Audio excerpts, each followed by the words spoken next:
আজি আমি সলিউশন চ্যাপ্টাৰটো last topic abnormal molar masses পঢ়িম আৰু ইয়াৰ আগলৈকে আমি কি কৰি আছিলো কলিগেটিভ প্ৰপাৰ্টি ইউজ কৰি কেনেকৈ সলিউটৰ মোলাৰ মাছ ডিটাৰমাইন কৰিব পাৰি সেই কথাবোৰ আমি গম পাইছিলো ঠিক আছে এতিয়া এবনৰ্মেল মোলাৰ মাছ মানে ভালকে শুনিবা যেতিয়া আমি কলিগেটিভ প্ৰপাৰ্টি ইউজ কৰি পেলাই সলিউটৰ মোলাৰ মাছ ডিটাৰমাইন কৰিছিলো তেতিয়া সেই মোলাৰ মাছৰ লগত কেতিয়াবা তাৰ থিওৰিটিক্যাল যোনটো মোলাৰ মাছৰ ভ্যালু সেই ভ্যালুটো নিমিলিবও পাৰে ঠিক আছে এই যে ডিফাৰেন্সটো আহিলে ডিফাৰেন্সটো কোৱা হ'ব কি abnormal molar masses হল এটা আমি সাম abnormal molar mass কিয় হ'ব পাৰে বা কেনেকৈ আমি abnormal molar mass টো নৰমাল বনাব পাৰো আজিৰ ক্লাছটোত আমি পঢ়িম ঠিক আছে এটা ভালকে শুনিবা যেতিয়া আমি কলিগেটিভ প্ৰপাৰ্টি ইউজ কৰি মোলাৰ মাছ ডিটাৰমাইন কৰিছিলো এটা সলিউটৰ তেতিয়া অনলি দুটা কন্ডিশনতহে সেই মোলাৰ মাছটো তাৰ থিওৰিটিক্যাল ভ্যালুৰ লগত মিলিব ঠিক আছে তো কন্ডিশন দুটা হৈছে ফাৰ্স্ট অফ অল যোনটো সলিউশন আছিল solution to dilute hobo lagibo the solution must be very dilute number 2 the solute ana solute to jeti ami solution to bonabor karone solvent to dim tar association hobo na lagibo ba নহলে tar ki dissociation hobo na lagibo association mane দুই তিনটা solute molecule log lagi tat এটা ডাঙৰ molecule বনাব না লাগিব dissociation মানে solute মলিকুলটো ভাগি কিছুমান সৰু সৰু পাৰ্টিকল বা আয়ন বনাব না লাগিব ঠিক সেইকাৰণে আমি কম number 2 the solute does not undergo any association or dissociation or dissociation in the solution to solute association নহলে dissociation hobo na lagibo jete ei duta condition satisfy hobo tetia he ami junbur molar mass determine korisilu with the help of colligative property সেই molar mass value theoretical value logot milibo to agor classot ami ki korisilu osmotic pressure use kori kenake molar mass determine korim solutor gom paisilu hol এবাৰ যদি কেনেবাকে solution to dilute solution নহয় এটা concentrate solution হৈ যায় বা suppose solute two associate হৈ গছি গল suppose মই ধৰি ললো CH3COOH acidic acid solution to দিয়াৰ পাছত এসোসিয়েট হৈ গল সাপোজ ইয়াৰ দুটা মলিকুল লগ লাগি এটা ডাঙৰ মলিকুল বনিলে ঠিক আছে বা নহলে সাপোজ কেনেবাকে ইয়াৰ ডিসোসিয়েশন হৈ গছি গল ই ব্ৰেক হৈ বনিলে CH3 CO নেগেটিভ আৰু লগতে H পজিটিভ যদি কেনেবাকে এসোসিয়েশন হয় আৰু ডিসোসিয়েশন হয় তেতিয়া যোনটো মোলাৰ মাছ আমি কলিগেটিভ প্ৰপাৰ্টি ইউজ কৰি ডিটাৰমাইন কৰিম সেই ভ্যালুটো তাৰ থিওৰিটিক্যাল ভ্যালুৰ লগত নিমিলিব থিওৰিটিক্যাল ভ্যালু মানে আমি ইয়াৰ কাৰ্বন দুটা হাইড্ৰোজেন চাৰিটা আৰু অক্সিজেন দুটা এটমিক মাছ প্লাস কৰি যোনটো মোলাৰ মাছ ডিটাৰমাইন কৰিম তাক কোৱা হৈছে থিওৰিটিক্যাল ভ্যালু তো সেই থিওৰিটিক্যাল ভ্যালুৰ লগত আমাৰ এক্সপেৰিমেন্টাল ভ্যালু নিমিলিব আৰু তাক কোৱা হ'ব কি abnormal molar masses ঠিক আছে বুজি পাইছা এতিয়া এই যে abnormal molar mass সেই abnormal molar mass কেনেকৈ আহে বা কিয় আহে সেই কথাটো আমি গম পালো এসোসিয়েশন বা ডিসোসিয়েশন হলে abnormal molar mass হ'ব আৰু প্লাস লগতে ভেৰি কনসেন্ট্ৰেট সলিউশন হলে abnormal molar mass আহিব এতিয়া সেই abnormal molar mass টো ওভাৰকাম কৰিবৰ কাৰণে ভেন্টপ নামৰ এজন সাইন্টিস্টে কি কৰিছিলে এটা ফ্যাক্টৰ দিছিলে I ঠিক আছে আৰু কৈছিলে যে যেতিয়া তোমাৰ আমি কলিগেটিভ প্ৰপাৰ্টি ইউজ কৰি সলিউটৰ মোলাৰ মাছ ডিটাৰমাইন কৰিম তেতিয়া তাৰ লগত যেতিয়া আমি I ভ্যালুটো মাল্টিপ্লাই কৰিম তেতিয়া যোনটো আমি মোলাৰ মাছ পাম সেই মোলাৰ মাছটো নৰমাল মোলাৰ মাছৰ লগত ইকুৱেল হৈ যাব খালি আমি কি কৰিব লাগিব I মানে ভেন্টপ ফ্যাক্টৰটো মাল্টিপ্লাই কৰিব লাগিব ঠিক আছে আৰু তেওঁ কৈছিলে I ইকুৱেল টু ভালকে চাবা ইবেলে কোন এটা ৰেশিও হয় কাৰ ৰেশিও যোনটো নৰমাল মোলাৰ মাছ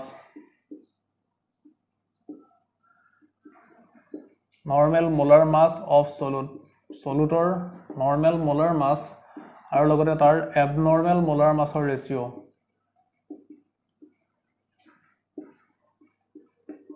এটো আমি এনেকৈ মনত ৰাখিব লাগিব ভেন্টফে কৈছিলে I equal to ratio between normal molar mass of solute to the abnormal molar mass of solute বুজি পাইছা আমি সাপোজ সোডিয়াম ক্লোৰাইড কনসিডাৰ কৰি ললো ইয়াৰ 23 প্লাস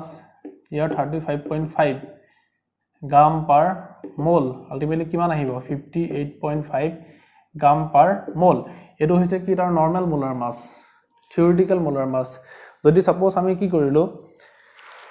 এটা আমি কি কৰিছো সাপোজ কলিগেটিভ প্ৰপাৰ্টি ইউজ কৰি আমি কি কৰিছো তাৰ মোলাৰ মাস ক্যালকুলেট কৰিলো সাপোজ মোলাৰ মাস ক্যালকুলেট কৰাৰ পাছত আমি 58.5 পোৱা নাই সাপোজ পালো 45.7 এটা মই মনে খাজি কৈছো 45.7 হে পাইছো সাপোজ আমি ধৰি লৈছো তো ইহতৰ যোনটো ৰেশিও সেই ৰেশিওটো কোৱা হ'ব কি ভেন্ট অফ ফেক্টৰ আই বুজি পাই গলা এটা ভালকে চাবা যোনটো মোলাৰ মাস সলিউটৰ মোলাৰ মাস সদায় কি হয় কলিগেটিভ প্ৰপাৰ্টিৰ লগত ইনভাৰ্সলি প্ৰপৰ্শনাল ঠিক আছে ইনভাৰ্সলি প্ৰপৰ্শনাল হৈ আছে বাকিবোৰক যদি আমি কনস্ট্যান্ট হিচাপে লৈ লওঁ পাই ইনভাৰ্সলি প্ৰপৰ্শনালটো কি হ'ব m টো হলে তেলে আমি কি ক'ব পাৰো ইনভাৰ্সলি প্ৰপৰ্শনাল হোৱাৰ কাৰণে আমি or I equal to গলো কি ওপৰত আছে নৰমাল মোলাৰ মাস তলত আছে কি এবনৰমাল মোলাৰ মাস অফ সলিউট তো এবনৰমাল টো ওপৰলৈ গুছি যাব এবনৰমাল কলিগেটিভ প্ৰপাৰ্টি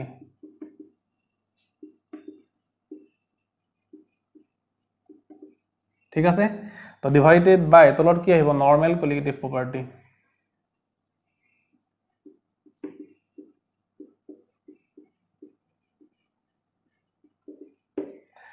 তো ওপৰত আছে এবনৰমাল কলিগেটিভ প্ৰপাৰ্টি আৰু প্লাস লগতে তলত আছে কি নৰমাল কলিগেটিভ প্ৰপাৰ্টি ঠিক আছে or ভালকে শুনিবা I equal to আমি জানো যে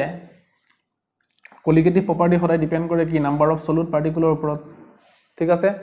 তো নাম্বাৰ অফ সলিউট পাৰ্টিকল ওপৰত ডিপেন্ড কৰাৰ কাৰণে এবনৰমালটো কেতিয়া দেখাব ভালকে শুনা NaCl টো আছিল ই ব্ৰেক হৈ বনিলে কি Na পজিটিভ আৰু লগতে কি Cl নেগেটিভ ঠিক আছে আমি ভাবি আছো যে NaCl টো এনেকে আছে বাট সলিউশনটোত কি আছে Na পজিটিভ আৰু লগতে Cl নেগেটিভ হলে মানে আলটিমেটলি কি হৈছে নাম্বাৰ অফ সলিউট পাৰ্টিকল ইয়াত কি হৈছে তোমাৰ বাহি গৈছে বাহিছে নে মানে ইয়াত আমি ভবাতকে বেলেগ কিবা এটা হ'ব নাম্বাৰস অফ সলিউট পাৰ্টিকল বাহিছে তো বহাৰ কাৰণে যোনটো কলিগেটিভ প্ৰপাৰ্টি তো সেই কলিগেটিভ প্ৰপাৰ্টিটো ইয়াত কি হ'ব তোমাৰ ডিফাৰেন্ট আহিব বিকজ কলিগেটিভ প্ৰপাৰ্টি ডিপেন্ড কৰিব নাম্বাৰ অফ সলিউটৰ ওপৰত ঠিক আছে তো ইয়াত এবনৰমাল কলিগেটিভ প্ৰপাৰ্টিটো আহিব ইয়াত যোনটো আমি ভাবিছিলো হেতু নহয় তেলে ইয়াত কলিগেটিভ প্ৰপাৰ্টি ডিপেন্ড কৰিছে নাম্বাৰ অফ সলিউটৰ ওপৰত তেকাৰণে আমি কম এবনৰমাল টো আহিছে ইয়াত কোটি কম number of solute after dissociation oblique association ঠিক আছে তো নেক্সট আহি গল নৰমাল কলিগেটিভ প্ৰপাৰ্টি এটা নৰমালটো কেতিয়া দেখাব যেতিয়া তোমাৰ আমি মনে ভাবি আছিলো সোডিয়াম ক্লোৰাইডটো আছে নাকি তো দেখাব লাগিছিলে সোডিয়াম ক্লোৰাইডৰ কলিগেটিভ প্ৰপাৰ্টি NaCl তো দেখাইছে Na পজিটিভ আৰু Cl নেগেটিভ তো আলটিমেটলি এটো আহিব কি নৰমাল কলিগেটিভ প্ৰপাৰ্টি হেকাৰণে ইয়াত আমি কম number of solute before dissociation oblique কি association তাহলে আমি গম পালো ভেন্ট অফ ফেক্টৰ ইউজ কৰি যোনটো এবনৰমাল কলিগেটিভ প্ৰপাৰ্টি সেই এবনৰমাল কলিগেটিভ প্ৰপাৰ্টিটোক আমি কি কৰিম নৰমাল কৰিম তো তাৰ কাৰণে আমি কি কৰিব লাগিব ভেন্ট অফ ফেক্টৰটো উলিয়াব লাগিব উলিয়াবৰ কাৰণে আমি মোলাৰ মাস ইউজ কৰিব পাৰো বা নহলে আমি dissociation বা association হোৱাৰ পাছত আৰু আগত কিমান নাম্বাৰ অফ সলিউট আছিলে তাহাতৰ ৰেশিও লৈ I ভ্যালুটো ডিটাৰমাইন কৰিব পাৰো ঠিক আছে বুজি পাই আছা এতিয়া ভালে শুনিবা ভেন্ট অফে তাৰ পিছত ক'লে যে যোনবোৰ আমি কলিগেটিভ প্ৰপাৰ্টি ইউজ কৰি মোলাৰ মাস ডিটাৰমাইন কৰিছিলো তাৰ লগত সদায় কি কৰিব লাগিব I ভ্যালুটো মাল্টিপ্লাই কৰিব লাগিব তো যেনেকৈ মই আগৰ ক্লাছৰ কথা কৈ দিছো পাই ইকুৱেল কি পাইছিলো W to RT divided by কি m2 into v তো ইয়াৰ লগত যেতিয়া আমি I টো মাল্টিপ্লাই কৰিম কলিগেটিভ প্ৰপাৰ্টি ইউজ কৰি যোনটো মোলাৰ মাস ডিটাৰমাইন কৰিম সেই ভ্যালুটো সদায় কি হ'ব তোমাৰ থিওৰিটিক্যাল ভ্যালুৰ লগত ইকুৱেল হৈ যাব বুজিলা তো তেনেকৈ তোমালকে ৰিলেটিভ লোৱাৰিং অফ ভেপৰ প্ৰেছাৰ পাইছিলো আমি আগৰ ক্লাছত তো তাৰ লগত সদায় কি কৰিব লাগিব I মাল্টিপ্লাই কৰিব লাগিব এলিভেশন অফ বইলিং পইণ্টৰ লগত সদায় কি কৰিব লাগিব I মাল্টিপ্লাই কৰিব লাগিব আৰু লগতে ডিপ্ৰেছন অফ ফ্ৰিজিং পইণ্টৰ লগত সদায় I মাল্টিপ্লাই কৰিব লাগিব যদিহে কেনেবাকে সলিউটটো আইডাৰ এছ'চিয়েশ্যন বা ডিছ'চিয়েশ্যন হয় বা তোমালোকৰ মনত এটা কুৱেশ্যন আহিব পাৰে যে ছাৰে আগৰ ক্লাছত যোনবোৰ প্ৰব্লেম কৰাইছিলে তো সেই প্ৰব্লেম বুকত আই মাল্টিপ্লাই কৰা নাই তো তাত কি হৈছে এছ'চিয়েশ্যন বা ডিছ'চিয়েশ্যন হোৱা নাই তো সেইকাৰণে আমি আই মাল্টিপ্লাই কৰা নাই যদি কেনেবাকৈ এছ'চিয়েশ্যন বা ডিছ'চিয়েশ্যন হৈ যায় তেতিয়া আমি কি কৰিম সদায় আই মাল্টিপ্লাই কৰিব লাগিব আৰু এটা ইম্পৰ্টেণ্ট কথা এছ'চিয়েশ্যন আৰু ডিছ'চিয়েশ্যন সদায় ডিপেণ্ড কৰিব নেচাৰ অফ সলিউট আৰু লগতে সলভেণ্টৰ ওপৰত ভালকৈ শুনিবা এতিয়া আমি জানো আয়নিক কম্পাউণ্ডবোৰ ৱাটাৰত দিলে সদায় কি হয় তাহাঁতৰ ডিছ'চিয়েশ্যন হয় এটা সোডিয়াম ক্লৰাইডটো যদি কেনেবাকৈ কয় যে ৱাটাৰত দি পেলাই এটা সলিউশ্যন বনোৱা হৈছে ৱাটাৰত দি এটা সোডিয়াম ক্লৰাইড ৱাটাৰত দিলে সি NaCl হৈ নাথাকে বনিব কি Na পজিটিভ আৰু Cl নিগেটিভ গতিকে আমি দেখি গম পাব লাগিব যে আয়নিক কম্পাউণ্ডবোৰ ৱাটাৰত দিলে সদায় তাহাঁতৰ ডিছ'চিয়েশ্যন হ'ব গতিকে ইয়াত আমি আই মানে ভেন্ট অফ ফেক্টৰৰ কথাটো আহিব ঠিক আছে তো সিমিলাৰলি যোনটো ইথানয়িক এসিড তো ইথানয়িক এসিড যেতিয়া তোমাৰ বেনজিনত দিয়া যায় বেনজিনত দিলে সদায় কি হয় ইয়াৰ দুটা মলিকুল লগ লাগি এটা ডাঙৰ মলিকুল বনে ডাইমাৰ বনে ঠিক আছে মানে ইয়াত কি হৈছে এছ'চিয়েশ্যন হৈছে দুটা লগ লাগি এটা বনিছে এছ'চিয়েশ্যন তো সিমিলাৰলি বেনজয়িক এসিড দুটা লগ লাগি বেনজিনত সদায় কি হয়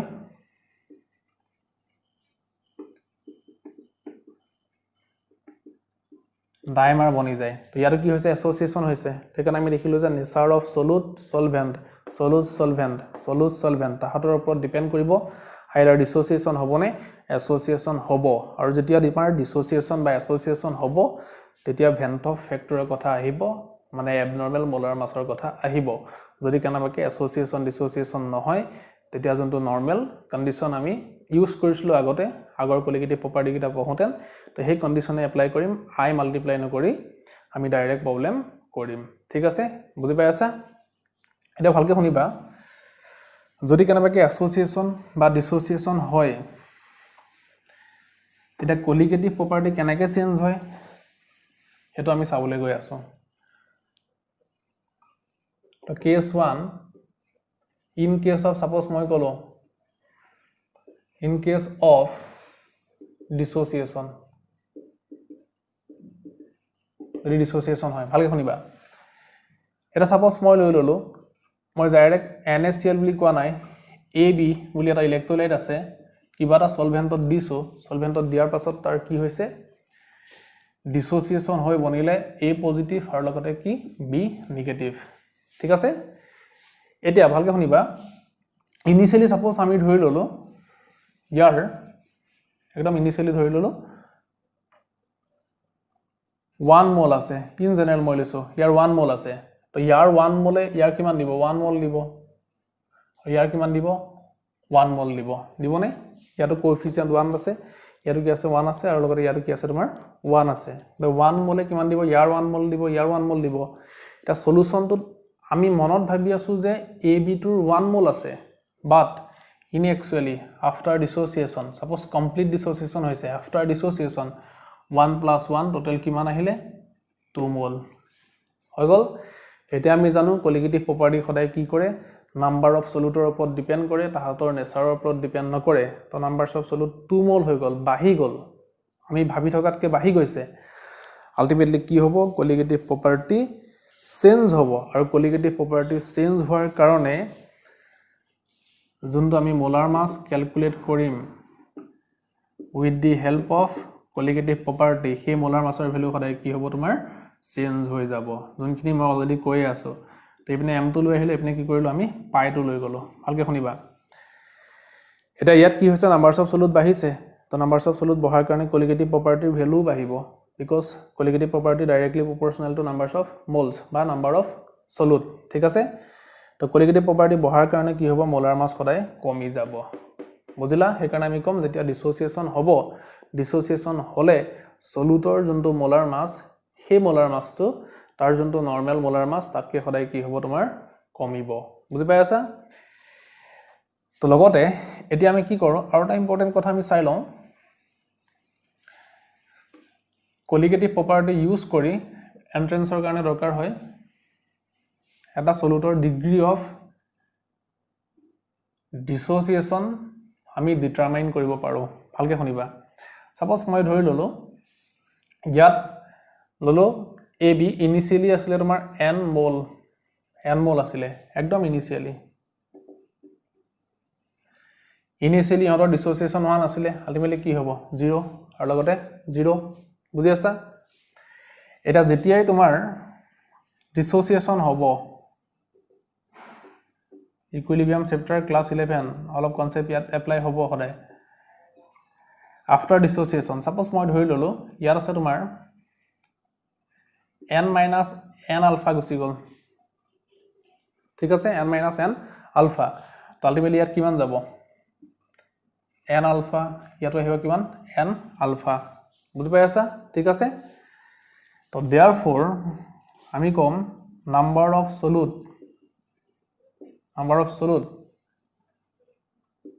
before to চাই লৈছো before dissociation হোৱাৰ আগত কিমান আছিলে n হলে n মোল আছিলে এতিয়া number of solute after dissociation কিমান আহিলে ই থাকিব ইকুইলিব্ৰিয়ামটোত আছে মানে ওভাৰঅল সলিউশনটোত কি হৈ আছে গোটেই সলিউশনটো কনসিডাৰ কৰি ইউ আছে এ পজিটিভ আছে বি নেগেটিভ আছে ওভাৰঅল গোটেইটা প্লাস কৰিব লাগিব মানে আমি কি পালো n minus n alpha plus n alpha আৰু লগতে কি plus n alpha তিনটা আমি কি কৰিছো প্লাস কৰিছো আলটিমেটলি এই দুটা ক্যান্সেল যাব তো ক্যান্সেল যোৱাৰ পাছত আমি কি পাম n ঠিক আছে আৰু লগতে n common n suppose n plus n alpha হবনে তো আলটিমেটলি ভালকে শুনিবা n তো কমন ললো ইয়া থাকিব কি 1 plus alpha হৈ গল ঠিক আছে তে therefore I equal to আমি কি পাইছিলো ওপৰত পাইছিলো কি নাম্বাৰ অফ solute ওপৰত আছিল after dissociation কি আছে dissociation হোৱাৰ পাছত n into 1 plus কি alpha হবনে আৰু লগতে number of solute before dissociation ঠিক আছে তো dissociation হোৱাৰ পাছত কিমান আছে n আছে তো আলটিমেটলি কি হ'ব n আৰু n ক্যান্সেল যাব তো therefore I equal to আমি কি বুলি কম 1 plus alpha হল তো this implies alpha equal to I minus 1 তো ইপিনে গুচি আহিব I minus 1 বুজিলা ঠিক আছে তো ইম্পৰ্টেন্ট কথাটো এটো এপ্লাই হ'ব যেতিয়া তোমাৰ কোএফিচিয়েন্ট বোৰ এনেকুৱা হ'ব হল এতিয়া যদি কেনেবাকে ইহঁতৰ কোএফিচিয়েন্ট বোৰ ইকুৱেল নহয় সাপোজ মই ধৰি ললো এটো এনেকৈ লৈছো a to b ইয়াৰ কিমান বনিব দুটা বনিব নাই বুজি আছা আলটিমেটলি ইয়াত কি আহিব তোমাৰ 2 into n alpha তো এখানে ইম্পৰ্টেন্ট কথা আমি কি কৰিব লাগিব সদায় ডিসোসিয়েট কৰি চাব লাগিব তো ডিসোসিয়েট কৰি সোৱাৰ পাছত আলফাৰ ভ্যালুটো আমি উলিয়াব পাৰিম উইথ দি হেল্প অফ কি i বুজিছা তো লাগিলে মই এটো কৰি দিছো এবাৰ আকৌ n মোল আছিল ঠিক আছে ইয়াৰ 2 থকাৰ কাৰণে 2n alpha আহিব ঠিক আছে তো number of solute before dissociation n আছে number of solute after dissociation গতিকে ইয়াত আমি n alpha ৰ জায়গাত ইয়াত কি কৰিম 2n alpha পুট কৰিম এবাৰ এটো ক্যান্সেল না যায় ক্যান্সেল যাব কি ই ঠিক আছে আলটিমেটলি কি পাম n plus 2n alpha ঠিক আছে n কমন লোৱাৰ পিছত আমি কি পাম n তো কমন ললো আলটিমেটলি কি আহিব 1 plus 2 alpha হবনে তো ইয়াত কি আহিব তোমাৰ I equal to 1 plus 2 alpha আহিব এই ভ্যালু এটো পুট কৰিলো n ক্যান্সেল গল তো আলটিমেটলি কি থাকিব ইয়াত I equal to 1 plus 2 alpha I equal to কি আহিব 1 plus 2 alpha তো this implies 2 alpha equal to কি আহিব I minus 1 হবনে তো therefore alpha equal to কি আহিব I minus 1 divided by কি 2 তো হেকাৰণে সদায় আমি কি কৰিম কেনেকে ডিসোসিয়েট হৈছে এটো চাব লাগিব তাৰ ওপৰত বেস কৰি আমি কি কৰিম সদায় আলফাৰ ভ্যালুটো উলিয়াম বুজি পাই আছা যদি নৰমাল থাকে নৰমাল লব যদি ইয়াত তোমাৰ ভ্যালু চেঞ্জ হৈ যায় কোএফিচিয়েন্ট বোৰ যদি চেঞ্জ হৈ যায় আলটিমেটলি সদায় কি হ'ব তোমাৰ ডিভাইড কৰাটো চেঞ্জ হ'ব হেকাৰণে যেতিয়া এন্ট্ৰেন্সত আহিব এই কথা এন্ট্ৰেন্সত আহে তো এন্ট্ৰেন্সত আহোঁতে আমি কি কৰিব লাগিব সদায় ডিসোসিয়েট কৰি চাব লাগিব বুজি পাই গলা ঠিক আছে তো নেক্সট আমি চাম যদি কেনেবাকে এসোসিয়েশন হয় in case of association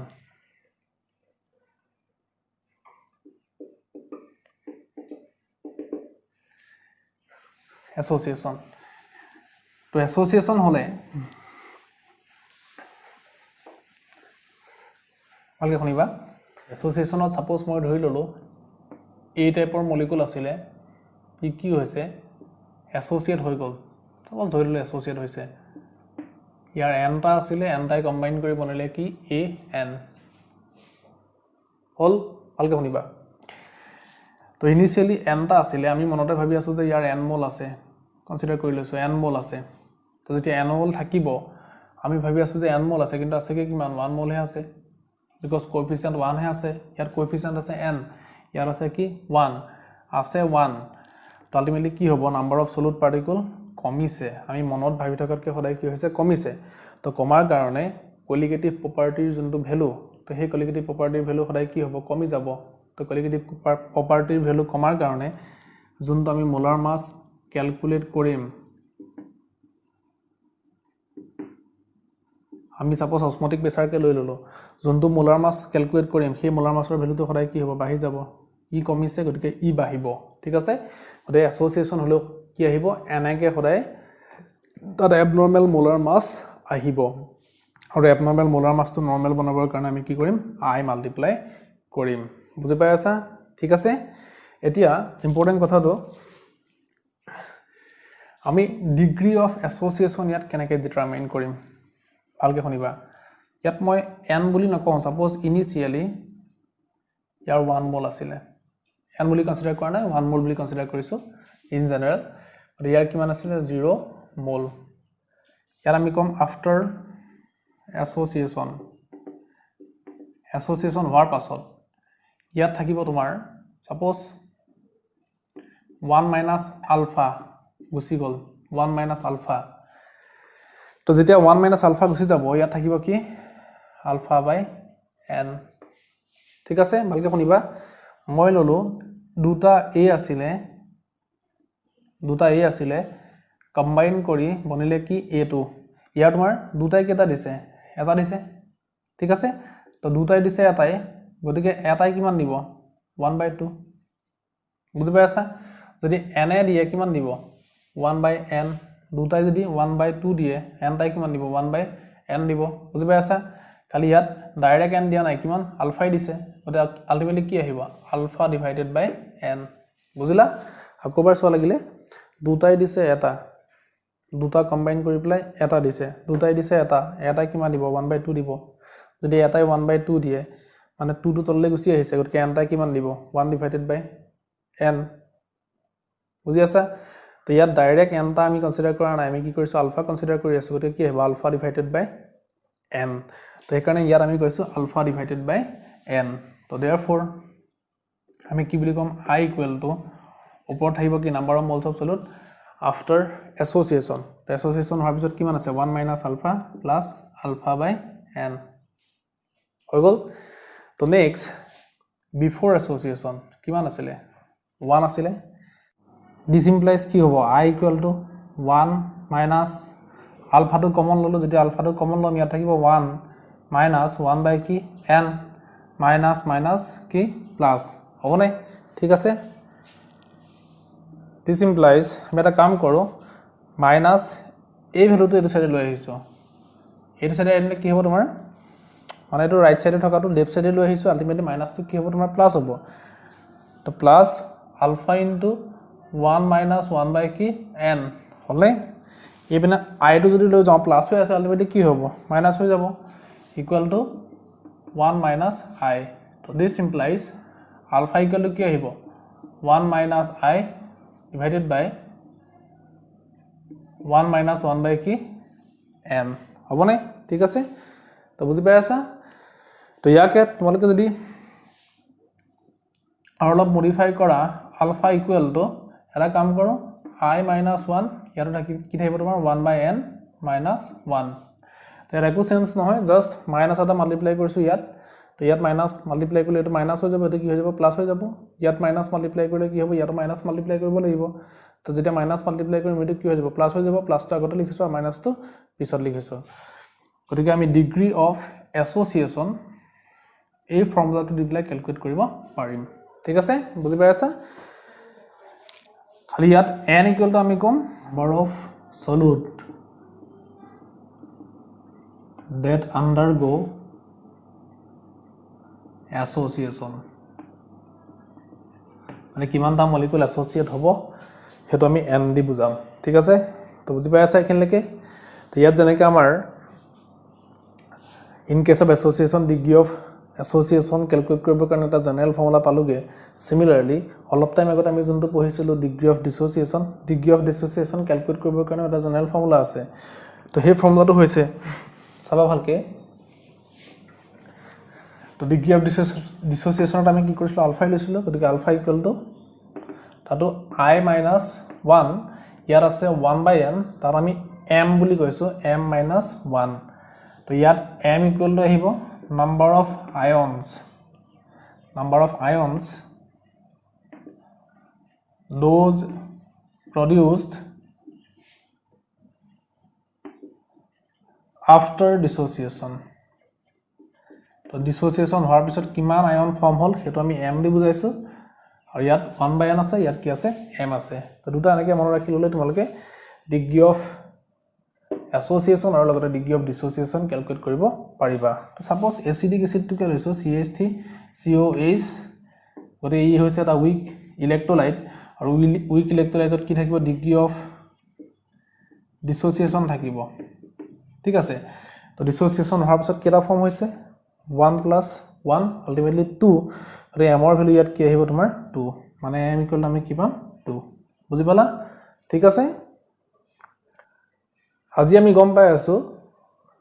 abnormal molar mass কি হয় প্লাস লগতে ভেন্ট অফ ফ্যাক্টৰ কি হয় ভেন্ট অফ ফ্যাক্টৰ ইউজ কৰি কেনেকৈ আমি abnormal molar mass নৰমাল বনাব পাৰিম আৰু লগতে আমি গম পালো degree of dissociation degree of association কেনেকৈ আমি ভেন্ট অফ ফ্যাক্টৰ এপ্লাই কৰি পেলাই ক্যালকুলেট কৰিব পাৰিম ঠিক আছে বুজি পাই আছা মাৰটা ক্লাস কৰিম এই চেপ্টাৰটোৰ ওপৰত সেই ক্লাসটোত আমি কি কৰিম ইয়াৰ লগত ৰিলেটেড কিছুমান প্ৰবলেম কৰিম আৰু হেতু হ'ব এই চেপ্টাৰটোৰ লাষ্ট ক্লাস ঠিক আছে থ্যাংক ইউ